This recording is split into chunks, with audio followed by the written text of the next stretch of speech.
sommes le lundi 20 août. Je vais vous parler de bouquins que j'ai lus pendant les vacances, que je n'ai pas encore eu le temps de chroniquer, que j'avais lu en juin, mai-juin, juillet. Je vais vous parler d'un graphique et de 4 lectures.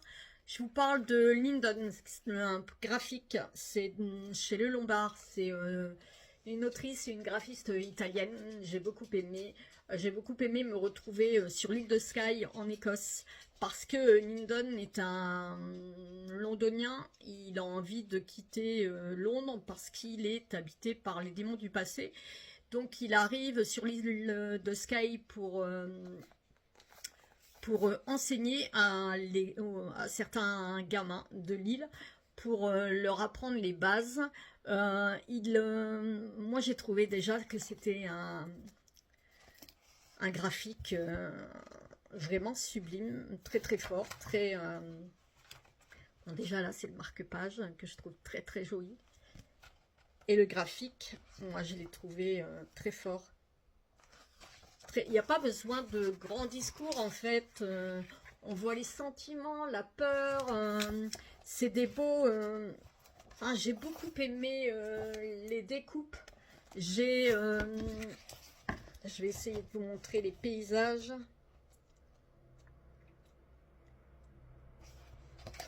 J'ai beaucoup aimé aussi les paysages. C'est froid, c'est humide. On est en Écosse. On ressent les éléments, l'humidité et la pluie, et puis on ressent aussi les sentiments, la peur, et puis cette lumière qui finit par apparaître au fond de ce moment d'obscurité. J'ai beaucoup aimé, je le conseille. Il n'y a pas besoin de grands discours, il n'y a pas besoin de grands mots, il y a beaucoup de graphiques où il n'y a pas de... où il y a très peu de paroles, mais on y comprend tout. Ouais, les sentiments, enfin, on a des frissons, on comprend la peur, on a envie de continuer. On sent bien que chez Lindon, donc le personnage que l'on verra mieux ici, le personnage, qu'il y a quelque chose de brisé en lui, et il va falloir qu'il... c'est en partant sur cette île de Skye qu'à un moment, son passé et son présent vont se percuter, et qu'il va falloir qu'il trouve les clés pour affronter son passé. Donc on aura bien compris que Lindon est un personnage quelque peu atypique. Et puis la fin, elle est émouvante, elle est hyper touchante. C'est un homme que l'on trouve très, très lumineux, même s'il a cette part d'ombre en lui, et on va savoir pourquoi. Et c'est la rencontre avec le frère d'un de ses élèves qui a disparu qui va faire bouger les choses. En même temps, cette rencontre, tout va se passer dans le regard. On va sentir les émois, on va sentir les sentiments, et pas besoin de dire en fait, pas besoin de dire, tout se passe par le graphique. J'ai beaucoup aimé, et quand il va rencontrer ce jeune homme, il va se sentir apaisé, il va se sentir prêt, même s'il est brisé, à affronter ses peurs. Et je trouve ça très, très touchant. Ils vont devoir tous les deux rechercher le petit frère disparu avant qu'il n'arrive une catastrophe. Et il va lui falloir énormément de courage pour affronter ces démons du passé. Ouais, moi j'ai aimé cette enquête, parce que c'est une enquête entre disparition et sentiment. J'ai adoré ces deux, entre le thriller, le sentiment, ouais, qui s'entrechoquent, qui s'entremêlent, qui se percutent. Et j'ai beaucoup aimé cela. J'ai adoré Lindon, ce personnage très précieux, et en même temps très détruit, très sombre à l'intérieur. J'ai beaucoup aimé les non-dits aussi qui peuvent, enfin qui ont lieu, qui avaient lieu au 19e siècle. Et puis le graphique, hein, le graphisme, il est exceptionnel, il est riche, et il nous emmène entre rêve et réalité. J'ai trouvé ça très beau. C'est à la fois de l'ordre du fantasme et de l'ordre de l'onirique. Et ces deux, l'autrice comme la coloriste, la graphique, je ne sais plus comment on dit, la dessinatrice, les deux sont italiennes, elles sont toutes les deux de Modène et elles sont de 1994. J'ai beaucoup aimé ce livre qui est entre ombre et lumière et j'ai beaucoup aimé ce personnage qu'Elin donne. Voilà, je vous laisse avec ça. Je vous parle maintenant de Sheila Armstrong, et c'est Échoué sur le rivage, et c'est chez Albin Michel, mais Terre d'Amérique. De longs échos, ça avait été comme non, Échoué sur le rivage, ça m'avait été envoyé par Terre d'Amérique. Donc Sheila Armstrong, qui est c'est son primo roman. Elle a une écriture très poétique, très belle. C'est une ambiance locale sur cette île qui regroupe un fish and chips, un pub et des maisons, peu de maisons. C'est une terre ilienne très peu habitée, abandonnée par les pêcheurs. Il y en a de moins en moins. Les jeunes sont partis et on ressent ça. En même temps, on a beaucoup de mélancolie. Il y a les hommes qui s'accrochent à cette île, aux falaises. C'est hyper émouvant, à la plage. Moi, c'est... et à la mer, au vent qui nous fouette le visage, au vent qui balaye les murmures. Et des murmures c'est des murmures, des voix qui traversent les ruelles, qui sont balayées par le vent. Et ces âmes et ces corps sont emplis de solitude. Et cet homme que l'on retrouve sur la plage accolé à la barque, en fait, c'est un homme dont on n'a pas prêté attention. C'est un homme dont le corps a traversé la vie, et un peu comme un fantôme. Les personnes n'y ont pas fait attention. Ouais, ils n'y ont pas prêté très attention. Et pourtant, ce roman, c'est un roman choral. Et il fait très peu de pages, il fait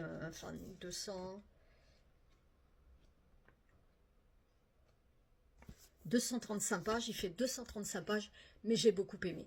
J'ai beaucoup aimé ce roman choral qui unit la carcasse d'un bateau au corps d'un homme. Ces hommes et ces femmes sur cette terre qui s'accroche à la mer, qui s'accroche au lien puissant entre la terre et l'eau, entre la terre et la mer. C'est des fragments de conversations qui vont relier cet homme qui est passé, ce fil qui retient les uns et les autres. J'ai trouvé ce livre très intelligent, qui est rondement mené. Le fil n'est jamais rompu. On suit cet homme à travers le regard des gens, en travers le regard des Iliens. Et j'ai trouvé ça très intéressant et très captivant. Aussi très poétique également. Parce que finalement, une vie, ce sont des personnes, des gens, des lieux qui se confondent dans le temps et puis qui, au fur et à mesure, disparaissent. J'ai beaucoup aimé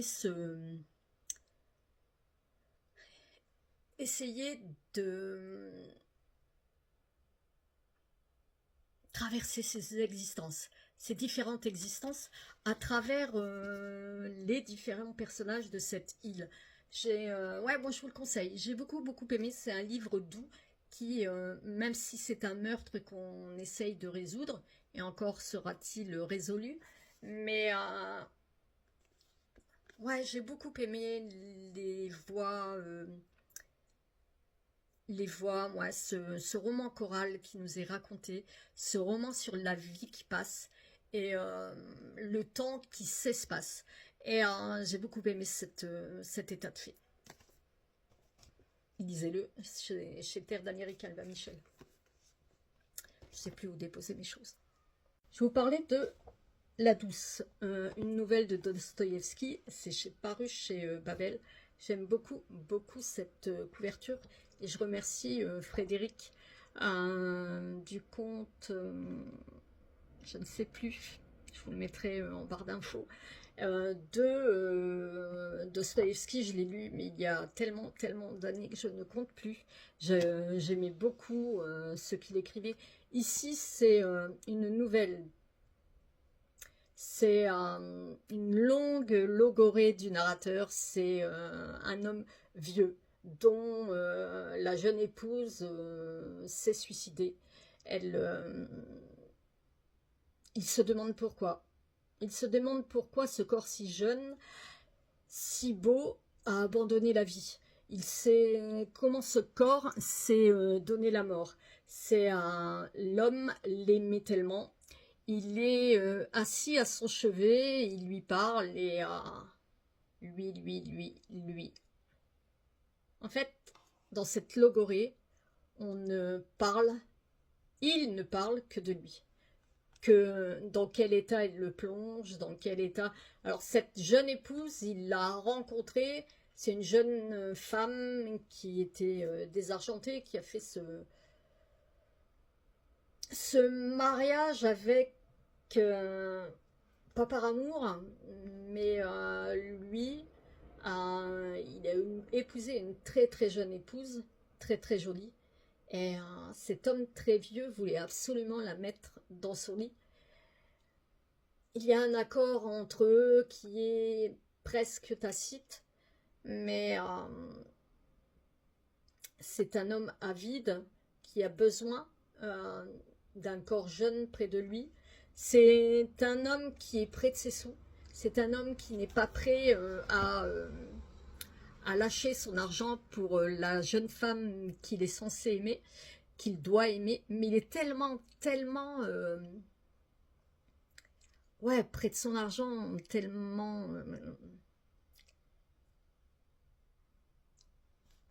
chercher le mot, il est tellement pingre que... en fait, il l'a éteinte, cette jeune femme. Il l'a éteinte et il ne l'a pas aimée comme elle aurait dû être aimée. Et puis, lui, il souffre. Il souffre maintenant d'être seul. Il souffre que cette femme se soit suicidée et se soit suicidée en se jetant de son balcon. Que vont penser les gens? Que vont penser la société qu'il aurait voulu intégrer avec sa jeune épouse, sa jeune et belle épouse. Mais c'est un homme qui, en fait, qui ne se rend pas compte. C'est un homme pour qui cette femme était une chose, non pas un être humain, mais vraiment une chose dont il peut faire ce qu'il veut, jeter, reprendre, ne pas lui parler, la rabaisser, l'humilier,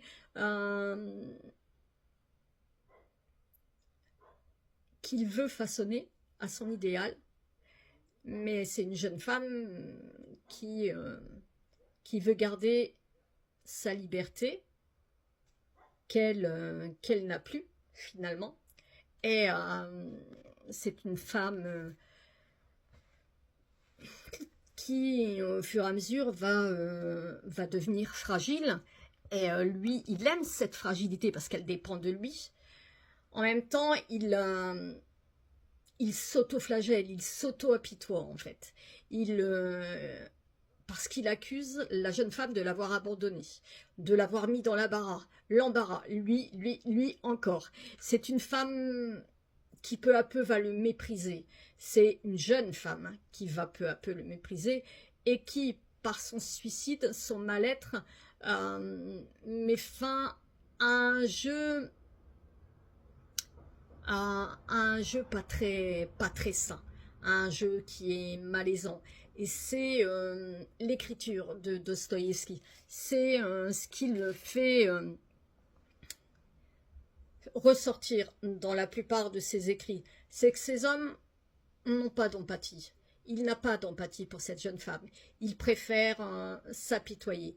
Il s'apitoyer sur lui, son sort, et ne pas voir pourquoi cette jeune femme, cette jeune épouse s'est suicidée. Parce qu'en fait, il l'a éteinte et il l'a enfermée. C'est une vie en fait d'enfermement. Moi, je trouve que c'est un récit tranchant qui pose la remise en question de ces hommes âgés qui épousaient des jeunes femmes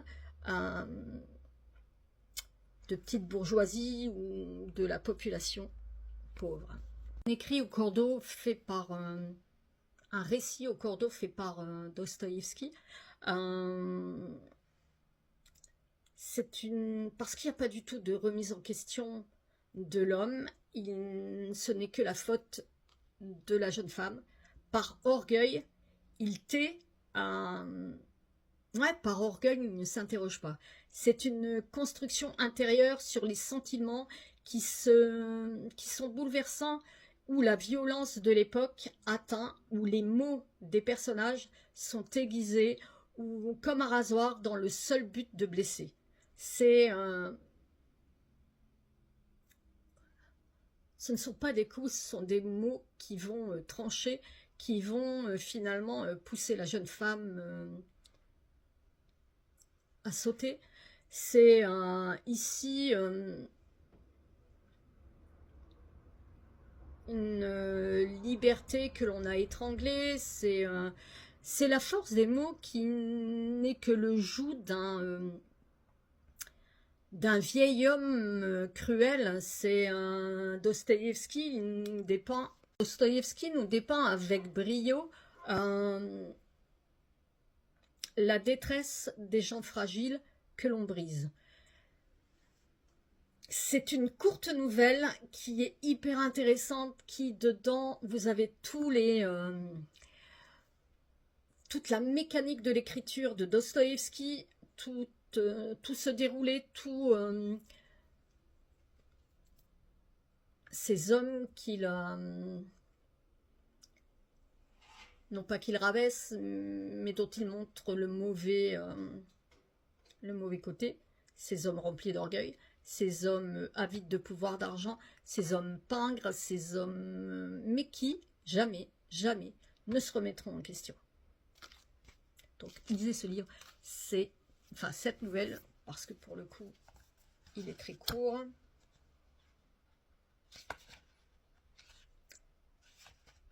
Une centaine de pages. Lisez cette nouvelle, franchement, elle est très très intéressante. Si vous ne l'avez pas lu au lycée, c'est pas grave, ou en études supérieures, c'est pas grave. Au contraire, je trouve cela mieux encore. Maintenant, je vais vous parler de mon 4e. Et vous aurez mon 5e demain certainement. Parce que là, j'ai des choses à faire. Donc, je vais vous parler de Hildur de Saturamou. J'ai adoré. C'est un coup de cœur. C'est un coup de cœur pour le personnage d'Hildur. C'est le premier volume d'une série de 3. Le 3e va sortir là, je pense, bientôt. C'est une guérie qui, moi, m'a complètement conquise. On est en 2019 dans un village isolé d'Islande. Pareil, on est...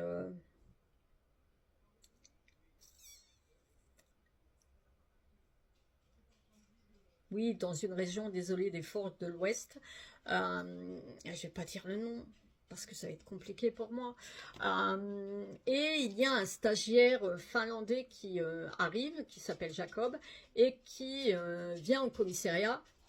Il n'est pas armé, mais il est là pour voir comment la police islandaise travaille. C'est un homme que l'on verra qui est complètement atypique parce que son hobby premier est de tricoter. Il tricote pour réfléchir, parce qu'il aime ça, pour faire des pulls qui sont très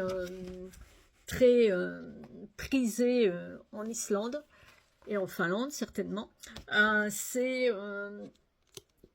C'est quelqu'un qui a besoin d'occuper ses mains pour que sa tête fonctionne, pour qu'il réfléchisse à des choses qui pourraient aider pour l'enquête. C'est un homme qui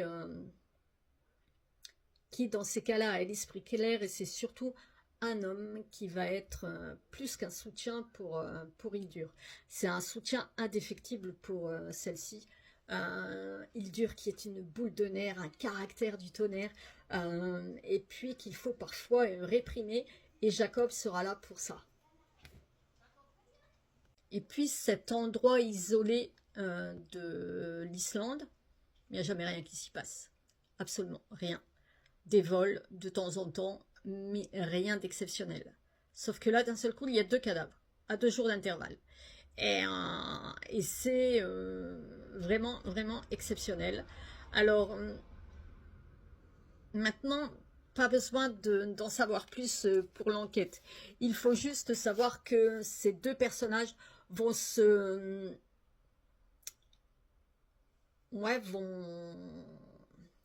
vont s'adjoindre à... Mince. 2 personnages ne vont plus se quitter, quitte à recevoir les coups, quitte les semonces des supérieurs, mais ils vont avancer. Même s'il faut défier le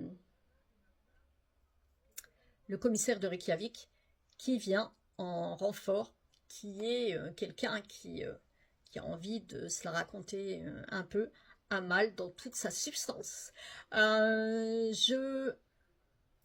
Ces 2 personnages, moi, que j'ai beaucoup aimé, que j'adore. L'ambiance aussi, elle est froide, elle est humide, elle nous broie les os. Les paysages sont beaux, mais en même temps, ils sont mystérieux. C'est des paysages qui sont à couper le souffle. Moi, je ne connais pas du tout l'Islande, mais pour en avoir vu des photos, c'est immense, c'est l'immensité qui nous qui donne le vertige en fait. Et puis cette enquête, elle va être menée tambour battant. Cette enquête, elle fait ressurgir les ombres du passé d'Hildur, ses peurs, ses personnages. Alors Hildur et Jacob, ce sont 2 personnages réalistes. Ce sont des personnages pour Hildur, tête brûlée, mais on retrouve dans l'enfance pourquoi elle est devenue comme ça. Et puis elle préfère, elle, le silence à la bêtise et au bruit des hommes. C'est un très beau personnage féminin, moi, qui... c'est un très beau personnage féminin qui s'est forgé dans un monde d'hommes. C'est un personnage qui est habité par sa peur, mais qui a une envie de résoudre et de faire une enquête du passé, la taraude, la hante en fait. Et elle voudrait résoudre cette enquête. Et en même temps, dans cette histoire, il y a un petit moment de surnaturel qu'elle a hérité de sa grand-mère. C'est une plume totalement intelligente, totalement addictive, qui, moi, m'a complètement happée. On y voit la complexité de l'âme humaine Et moi, rien que pour ça, je vous invite vraiment à le découvrir. C'est un coup de cœur, quoi. Allez-y, franchement, il est très très beau. Enfin, si on peut dire ça lorsqu'il y a des meurtres. Non, mais il est très bien mené, très bien emmené. Je vais vous parler d'un autre livre, mais pour ça, je pense que je ferai demain. Bonjour, nous sommes dimanche 23 août. Je vais terminer cette vidéo que j'aurais dû vous poster déjà mercredi, mais qui n'est toujours pas postée. Je vais vous parler de Chant de l'Arctique du tome 1 qui s'appelle L'âme de feu de Ingeborg Arvola de chez Paulsen. C'est un gros coup de cœur. Ce livre, c'est vraiment un gros coup de cœur. On parle de Britta qui est guérisseuse, qui n'est pas mariée, qui a 2 garçons de pères différents et qui doit quitter la Finlande parce que elle est montrée du doigt, parce que la religion n'accepte pas qu'elle soit seule, sans mari, sans être mariée, et qu'elle ait 2 enfants, et je ne sais même pas s'ils sont reconnus par les pères, mais bon, bref, c'est une femme qui apporte... Enfin, c'est une femme forte dans ce livre. C'est une femme comme on aimerait être. Elle quitte Saint-Finlande, elle part sur les routes, elle aide, elle apporte son soutien, elle aime du plus profond de son être, mais c'est l'homme d'un autre. Mais la vie est ainsi faite et en fait les corps s'emboîtent, les corps se lient, se fondent et se confondent. On est en 1859. Britta, elle a dû partir, elle a dû quitter et dans l'anonymat parce que elle est sans mari et le pasteur l'humilie et elle s'est attirée les foudres de la population et du pasteur. Donc comme elle n'en peut plus, elle est partie, et parce que le village l'observe, la rejette, et malgré son don de guérisseuse qui a été entre guillemets légué par son grand-père. C'est un don qui va beaucoup l'aider sur la route, qui l'aidera pour avancer, parce qu'elle va guérir des personnes, parce qu'elle va prendre le feu, parce qu'elle va prendre le mal que chacun a en soi. Parce que c'est un don qui va l'aider à avancer vers des terres meilleures. Et qui va lui procurer de quoi manger pour ses enfants et pour elle, parce que la nourriture commence à manquer. Elle est intelligente, elle est travailleuse, elle est forte et elle est belle. Elle est surtout libre, surtout une liberté que lui donne la nature, les plantes, parce qu'elle sait soigner avec les plantes, et c'est un don qu'elle honore. Britta, c'est une héroïne, une précurseur, une féministe avant l'heure. C'est une beauté qui révèle sa sensualité, qui anime, qui attire. Elle laisse ses sentiments et ses envies lui créer, lui graver son chemin. C'est une femme qui est convoitée, c'est une femme qui est enviée. Elle brave la nature sauvage et elle brave la nature malgré l'hostilité, le grand froid, malgré l'humidité, et ses compagnons de voyage saluent son courage. Que ce soit elle ou ses compagnons de voyage, ils sont courageux, résilients, parce qu'ils recherchent une terre qui les fera vivre, parce que la Finlande, il est difficile de vivre de la terre. Donc les Norvégiens, les Finlandais, les Samis, ils sont sur la route, ils essaient de vivre en bonne intelligence, chacun son lopin de terre, mais les Samis qui étaient les premiers sur la terre de Norvège ou de Finlande, je confonds les deux, sur la terre, attendez, de Norvège. Les Samis qui étaient les premiers, ben, en fait, ils se sentent floués, volés par les lois imposées par les hommes, par les rapports de force qui sont réglés par un tribunal, et puis par la religion qui leur est imposée, eux qui louent les dieux et non un seul dieu, et le tribunal qui enrichissent ou ruinent les gens.